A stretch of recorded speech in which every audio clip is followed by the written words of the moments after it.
मथुरा कृष्ण जन्मभूमि मामले में आज अहम दिन है। कृष्ण जन्मभूमि शाही ईदगाह विवाद में सुप्रीम कोर्ट में सुनवाई होनी है। मुस्लिम पक्ष की याचिका पर सुप्रीम कोर्ट सुनवाई करेगा। याचिका में हाई कोर्ट के फैसले को चुनौती दी गई है। तो बड़ी जानकारी आपको दे रही हैं मथुरा कृष्ण जन्मभूमि मामले से जुड़ी हुई।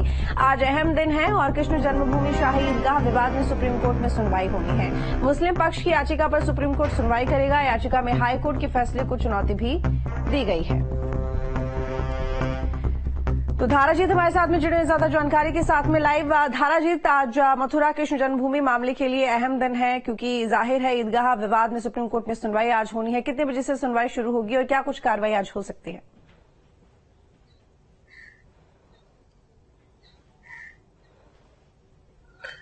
देखिए, मथुरा श्री कृष्ण जन्मभूमि शाही ईदगाह विवाद मामला लगातार सुर्खियों में है और पहले लोअर कोर्ट में पूरे मामले की सुनवाई हुई और जो अधिवक्ता हैं, जो श्री कृष्ण जन्मभूमि केस के में पक्षकार हैं, जो ये चाहते हैं कि जो शाही ईदगाह बनी है वो वहां से हटनी चाहिए। उन 18 याचिकाकर्ता थे, जो 18 याचिका थी, उन्होंने इलाहाबाद हाई कोर्ट में पूरे मामले की सुनवाई चल रही थी। उसके बाद इलाहाबाद हाई कोर्ट में 7 रूल 11 यानी दावे की पोषणीयता पर सवाल खड़े हो रहे थे। मुस्लिम पक्ष का कहना था कि दावा मेंटेबल नहीं है, ये चलने योग्य नहीं है। इस पर पूरे केस पर सुनवाई हुई। दोनों पक्षों ने अपने अपने पक्ष रखे। उसके बाद इलाहाबाद हाई कोर्ट ने निर्णय दिया कि ये दावा चलने योग्य है, इनमें आगे सुनवाई होगी। अब पूरे मामले को लेकर मुस्लिम पक्ष सुप्रीम कोर्ट पहुंचा है। वहीं हिंदू पक्ष के लोगों ने भी कैविएट सुप्रीम कोर्ट में दाखिल की है। आज इस पूरे मामले को लेकर सुनवाई होनी है और हिंदू पक्ष का कहना है कि पूर्व में जो इलाहाबाद हाई कोर्ट की तरफ से एडवोकेट कमीशन के जो आदेश हुए थे उस पर भी आज वो न्यायालय के सामने अपनी बात रखेंगे कि उस जो एडवोकेट कमीशन था उसको इस वजह से रोका गया था कि मुस्लिम पक्ष ने कहा था कि ये दावा मेंटेबल नहीं है, अभी पोषणीयता पर इसकी सुनवाई चल रही है, पहले ये क्लियर हो जाना चाहिए कि ये दावा चलने योग्य है अथवा नहीं। अब हिंदू पक्ष का कहना है कि इलाहाबाद हाई कोर्ट की तरफ से ये क्लियर कर दिया गया है कि दावा मेंटेबल है, तो अब जो एडवोकेट कमीशन है उस पर आगे की प्रक्रिया जो है वो शुरू हो जानी चाहिए, एडवोकेट कमीशन जारी हो जाना चाहिए।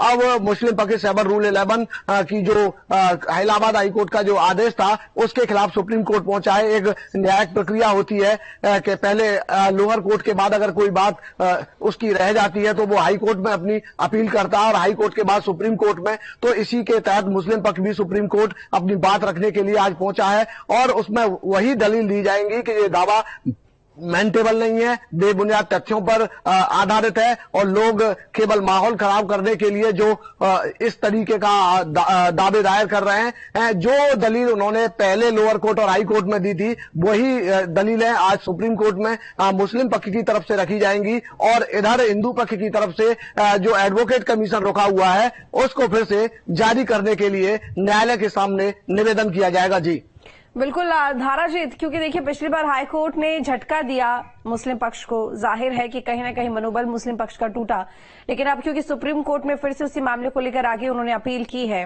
अब ऐसे में अगर एक बार फिर से ये जो फैसला है मुस्लिम पक्ष के हित में नहीं आता है तो फिर आगे क्या होगा?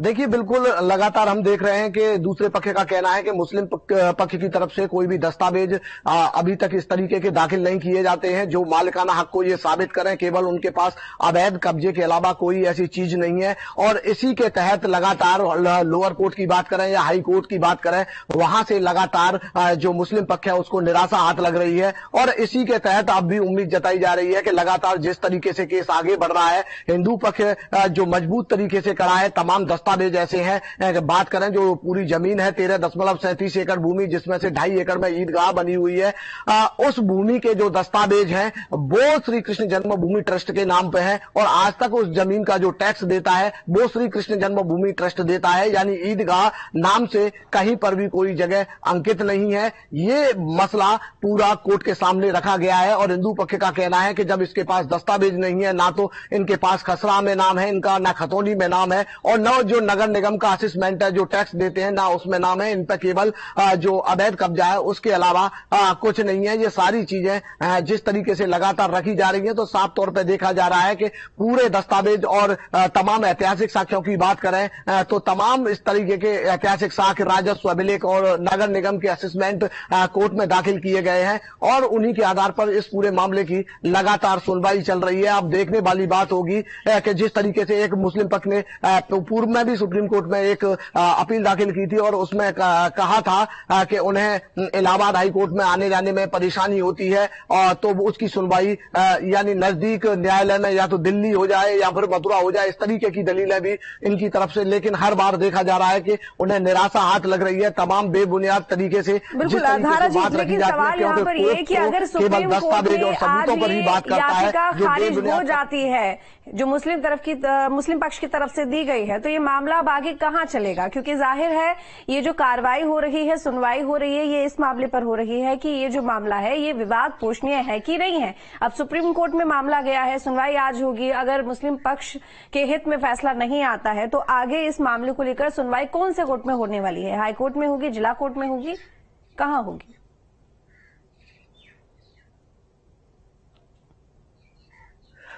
बिल्कुल, देखिए जिस तरीके से पूरा मामला है, क्योंकि पहले जब याचिकाकर्ताओं ने जो दावा दाखिल यानी अपील की थी हाई कोर्ट में, उन्होंने ये कहा था कि सभी जो केस हैं उनकी इलाहाबाद हाई कोर्ट में एक बेंच बनाकर सुनवाई होनी चाहिए, क्योंकि लगातार दावे दाखिल हो रहे हैं। तो उसी के आधार पर हाई कोर्ट ने पूरे मामले को संज्ञान लिया था और सभी केसों को इलाहाबाद हाई कोर्ट तलब किया था। तो सारे केसों की जो फाइल है इलाहाबाद हाई कोर्ट में है। आज जो सुनवाई होनी है पोषणीयता को लेकर होनी है। जो इलाहाबाद हाई कोर्ट में जो निर्णय दिया गया है कि ये दावा मेंटेबल है, तो अब उसी को यहाँ पर सुप्रीम कोर्ट में मुस्लिम पक्ष की तरफ से चैलेंज किया गया है। लेकिन सबसे बड़ी बात है कि पहले से हिंदू पक्ष की तरफ से कैविएट दाखिल की गई है। अब सुप्रीम कोर्ट अगर कोई निर्णय इस पूरे मामले को लेकर रोकने का या किसी तरीके का करता है तो पहले उसे हिंदू पक्ष को सुनना होगा और उसी के बाद निर्णय देगा। आज मान लीजिए कि किसी तरीके से जो दावा है वो सुप्रीम कोर्ट की तरफ से भी कह दिया जाता है कि ये मेंटेबल है, तो जाहिर तौर पर ये पूरे केसों की सुनवाई इलाहाबाद हाई कोर्ट में फिर से होगी। और जो सुप्रीम कोर्ट में जो रुकी हुई एडवोकेट कमीशन की फाइल है, अपील है, उस पर भी आगे सुनवाई होगी। यानी जो प्रक्रिया आगे की होती है कि कहां कहां कौन कौन से बिंदु हैं, किस किस तरीके से जमीन है, इन सब की पैमाइश होगी और उसके बाद जिस तरीके से प्रक्रिया पोजेशन की होती है वो सारी आगे बढ़ेगी और हिंदू पक्ष की तरफ से तमाम दस्तावेज फिर से कोर्ट में पेश किए जाएंगे, जिनके आधार पर आगे जो सुनवाई है वो आगे बढ़ेगी और उन्हीं के जो सबूत हैं उनके आधार पर ही उनका जो केस है वो मजबूत आगे की तरफ दिखाई देगा। जी बिल्कुल। और इसके साथ ही जैसे ही आज अगर हिंदू पक्ष के हित में फैसला आता है तो क्या ये माने कि जो सर्वेक्षण को लेकर मांग की जा रही थी, जो मामला अटका हुआ है, अब वो आगे बढ़ेगा?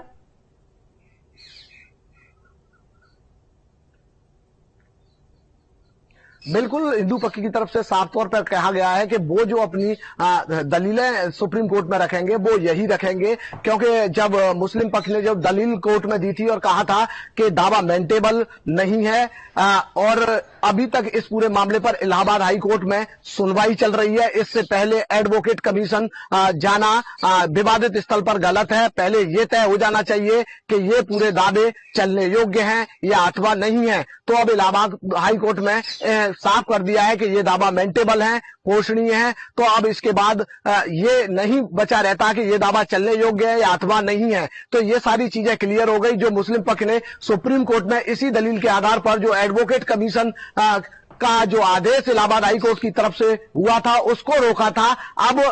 अब मुस्लिम पक्ष की तरफ से दलील भी क्या दी जाएगी, अब ये भी देखने वाली बात है, क्योंकि जो दलील दी थी उसकी सुनवाई हो चुकी है और इलाहाबाद हाई कोर्ट ने साफ कर दिया है कि ये दावा मेंटेबल है। तो निश्चित तौर पर जो एडवोकेट कमीशन की फाइल रुकी हुई है वो आगे की तरफ बढ़ेगी। अब देखने वाली बात होगी कि पूरे मामले में जो सुप्रीम कोर्ट है आगे की क्या प्रक्रिया करता है। लेकिन जो हिंदू पक्ष के अधिवक्ता हैं उनका कहना है कि निश्चित तौर पर जो एडवोकेट कमीशन रुका हुआ है वो आगे बढ़ेगा। जी चलिए ठीक है धाराजीत, बहुत शुक्रिया आपका तमाम जानकारी के लिए। नजर बनाए रखिएगा।